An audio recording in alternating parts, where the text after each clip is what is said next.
Sa kagawin namin? Oh. Nalaking bungin din ang tagaan sa Oo, yung nagtagaan taga din sa amin. Sila yung nagtagaan? Hindi, bukod ang sabi ko, ang nagtagaan yung taon na, yung taon matagal na. Yung nakapatay? Ay, ayaw nang lumabas. Yung gusto niya, hindi na siya, huwag na siya lukatin. Doon na lang siya mapulis. Bakit daw? Awan? Ay, baka masarap nga ang pagkain. Hindi, nasama-sama siya kung saan ang punta pulis. Nasama din siya. Ah, hindi na siya nagtatrabaho sa bundok. Yung nasabi niya, may nagtagaan taga din sa amin yun. Tagaan si, si Ronnie ang tinaga.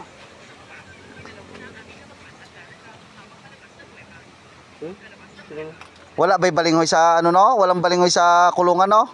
Kaya nga niya.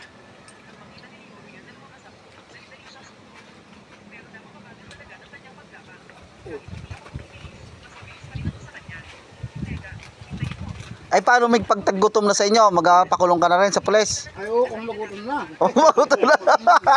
Makulong din ako. Ay, sino? Patayin mo. Ha? Huwag ka na magpatay. Magnakaw ka na lang, Meg. Huwag na ka, huwag na. Yan. Hindi magpatay. Oo.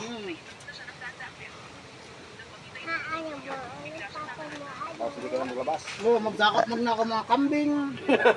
Huwag naman ang kambing ko. Ha? Baka naman kambing ko nakawin mo.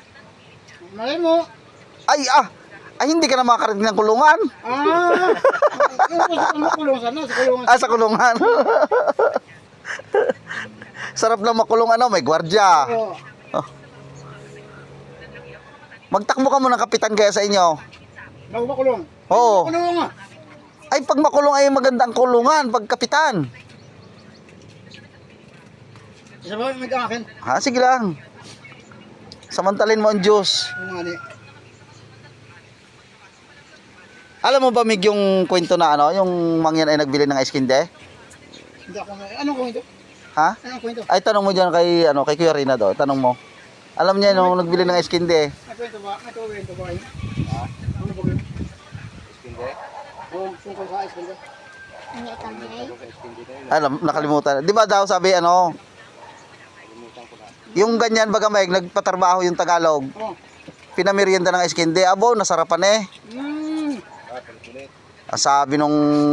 Sabi nung migo ay, pag uwi ko, pasalubungan ko talaga yung mga anak ko para makatikim din. Yan ang kwento. Oo. Ay, di pag uwi nga ng alas 5 ay bumili ka agad ng 3 ice kinde. Nilagay sa napsak. Oo. Ay, 2 oras na lakad pa bundok.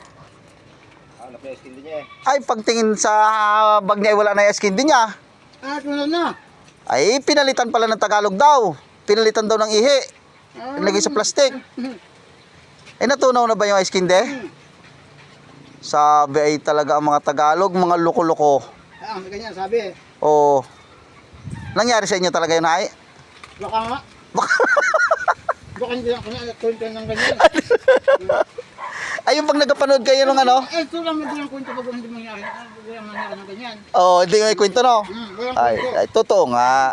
Ayun pa kayo, shampoo. Yung ano? Shampoo, tuwan-tuwa siya. Oo. Madalang po sa akin. Oo, magkano ba? Yung, hindi kina shampoo ni ito, ni Maliwanag, yung mangyan. Ay, nag-aulaan po ng bon. Pasko yun eh. Ilagay niyo sa buhok. Palakpakan sila ng buhok. Ano daw? Yung American. Nagabula tong buhok. Imposible. Unang gamit ng shampoo. Butang, bula-bula. Dalagan. Ako man.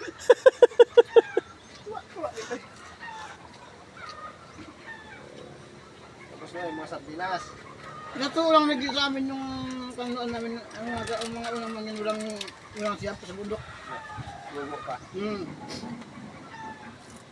gamit. Ganyan na ano sa buhok.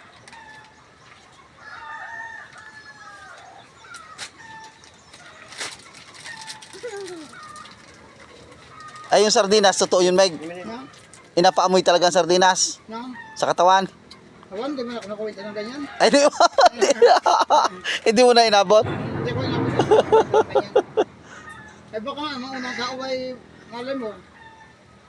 Ay, sabi nga daw pag galing bayan, kailangan daw makabili ng sardinas. Oh. At nagataka nga yung, yung migo. Oh. Ay, bakit nga yung isda ay nagpasok sa lata eh? Ah, Walang ulo, walang ulo. Oo. yan pala ang inaisip niya eh. Katanga-tanga naman ng isda na yun, Migno. Siya man din ang tanga.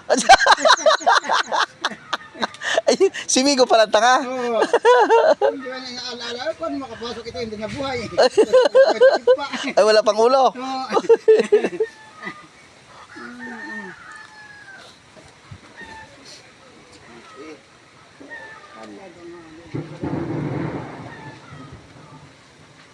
Akala ko may mga nylon kayo ng mga ikli-ikli ko sa aming lulok. Oo. Ha? Yun. Mas matibay ito sa... Sa nylon? Ay, hindi, gamit mo pa yan. Wala? Saan lang kailangan? Diyan kaya Mig sa kawayan na yan, wala na tayong maputol dyan. Diyan o, kay Uncle Joel. Oo nga, hindi ako nakapunta doon. Ito, yan o. Kung ano ba ka, kung ayaw dito, ito? Oo, may magulang kaya dyan. Ano, baka lang makapuro. Mahingi ako kahit isang piraso. Hindi ako sa taas ito lang, hindi takot ako, kaya ano yan, kaya ano. Huwag, joke lang natin yun. Hindi tayo pwede mangialam doon. Kaya ano yan, kay ano yun talagang kay, alam ko kay anong pastor ng Abong awa ko naman na ikaw nakakulong ay masarap ang nakain mo. Tapos ang iyong asawa at anak ay walang inakain doon sa bundok. kaya nga eh. Ay.